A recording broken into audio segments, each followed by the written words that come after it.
Hey there, I'm Elira Langdon, and I've got a story that totally changed my life. So, on December 19th, 2023, I didn't just have a near-death experience, I actually died for 6 minutes and 25 seconds.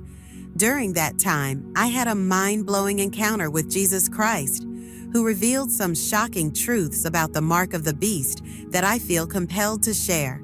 Trust me, what I learned is gonna hit you hard. But first, let me backtrack a bit and tell you how I ended up in that situation. I was living the good life as a marketing executive in Seattle, checking all the boxes of what most people would call a blessed life.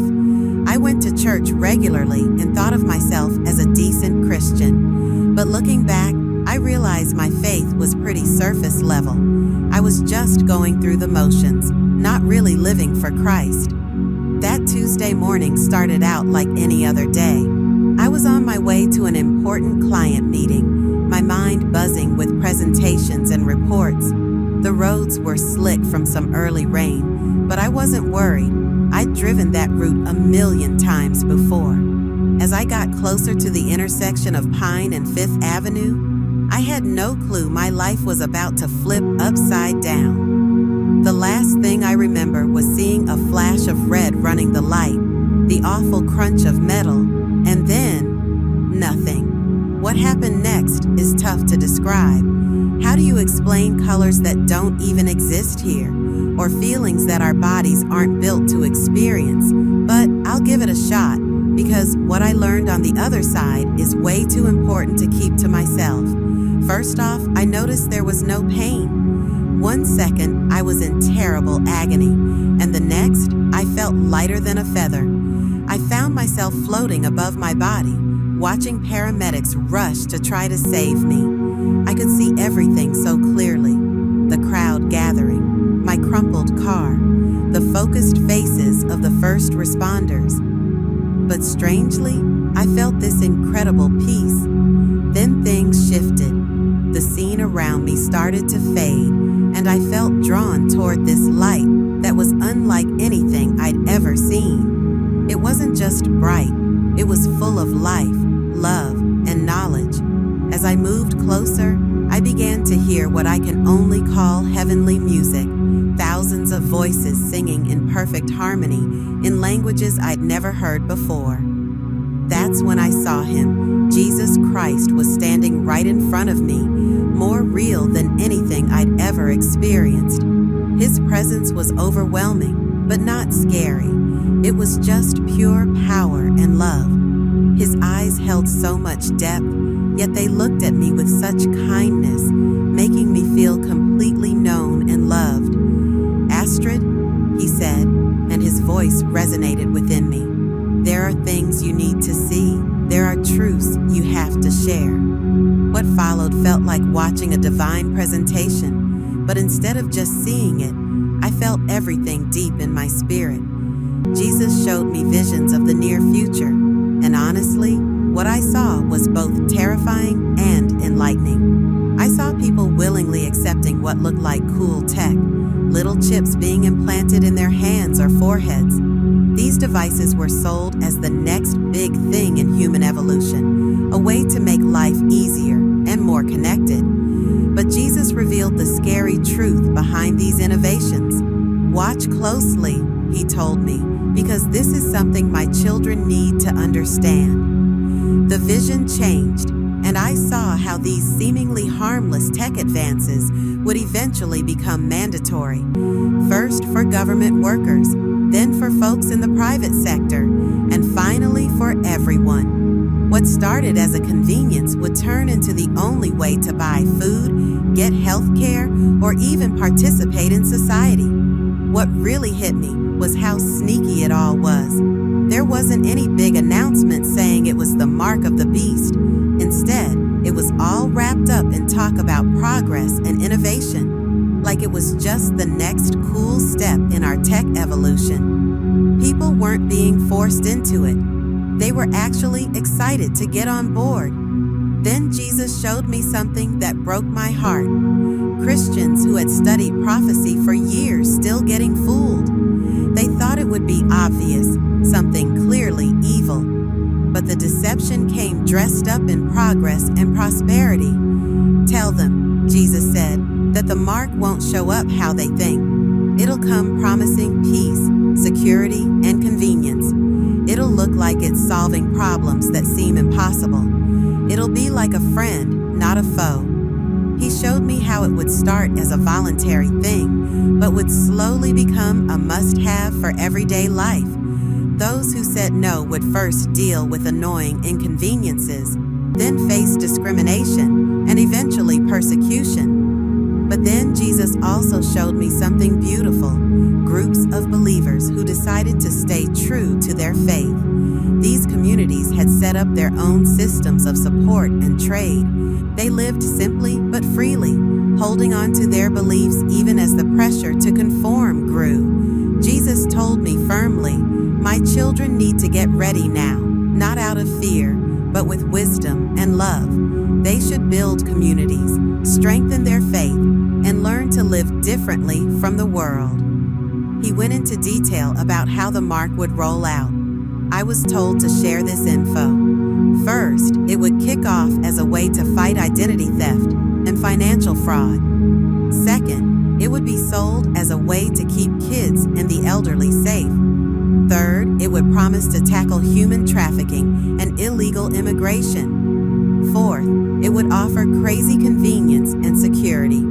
Fifth, it would get the thumbs up from respected religious leaders. These leaders would argue it couldn't be the mark because it didn't require denying Christ. But Jesus made it clear, the mark's real power wouldn't be in its tech. It would be about what accepting it really meant. A final choice between trusting human systems or putting your faith in God. As these visions went on, Jesus explained more about when these things might happen. While he didn't give me exact dates, reminding me that no one knows the day or hour, he showed me signs to look out for: a global economic crisis that would make digital currency feel necessary, more natural disasters that would make tracking and identifying people seem crucial, a push for global unity that would make resisting worldwide systems look selfish and dangerous, a tech breakthrough that would make the mark seem like the obvious next step in human progress. But what Jesus stressed the most wasn't the mark itself. It was the preparation believers needed to start now.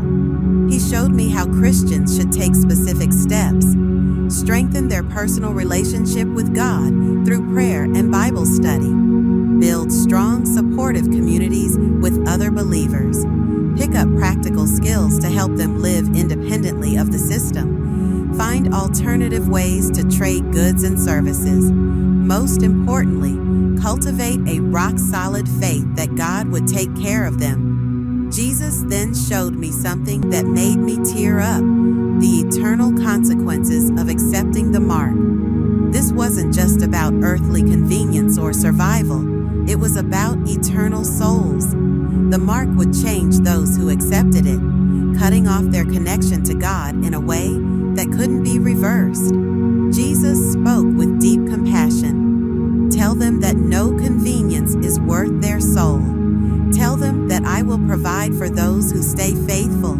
Tell them not to fear, for I am with them always, even to the end of the age. He showed me how some believers would choose martyrdom over accepting the mark. Their sacrifice would inspire others to stand strong. But he also showed me how he would miraculously provide for many who refused the mark, just like he provided manna for the Israelites in the wilderness. Then the vision shifted to reveal something surprising: how the mark would impact people spiritually. Those who accepted it wouldn't realize what they'd done right away. Gradually, their ability to see spiritual truth would fade, and their hearts would harden, not all at once. You know, there comes a point when people stop feeling the Holy Spirit nudging them, and that's a big deal.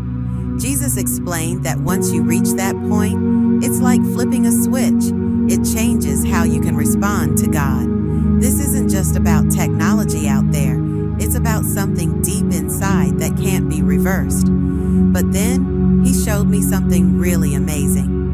Even though we'd be going through tough times, it would also spark a huge revival.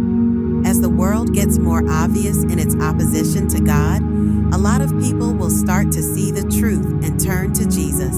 I could see young people leading the charge, choosing a genuine relationship with Christ over whatever digital mark everyone else was going for. The vision also showed some tough scenes. Families would be at odds, trying to convince each other to accept the mark. Employers would make it mandatory, and society would turn its back on those who didn't go along with it. But Jesus kept reminding me that he would take care of those who stayed faithful, just like he took care of Elijah by the brook Cherith. He spoke with urgency. Tell them to get ready now. It's all about building strong foundations before the storm hits, not while it's raging. He then laid out some practical steps for believers to prepare. Learn how to grow and preserve food. Pick up basic medical skills and natural remedies. Connect with other trustworthy believers. Set up alternative ways to communicate and create local support systems to share resources. But the most important part? Spiritual prep.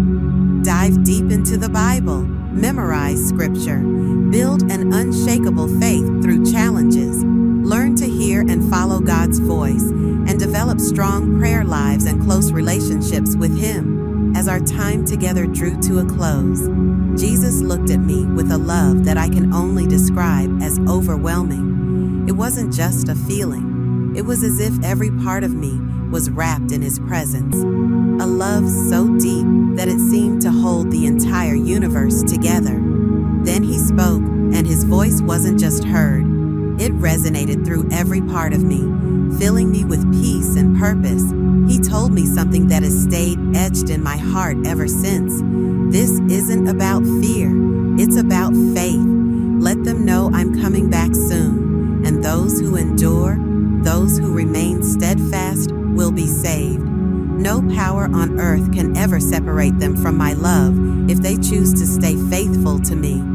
I can't explain how those words made me feel in that moment. It wasn't just hope, it was certainty. It was the kind of assurance that no matter what happens, no matter how dark the days may seem, His love is stronger than anything this world can throw at us. I could feel that love, not just for me, but for everyone who calls on His name. It's a love that longs for us to stay close to Him, even when the world tries to pull us away.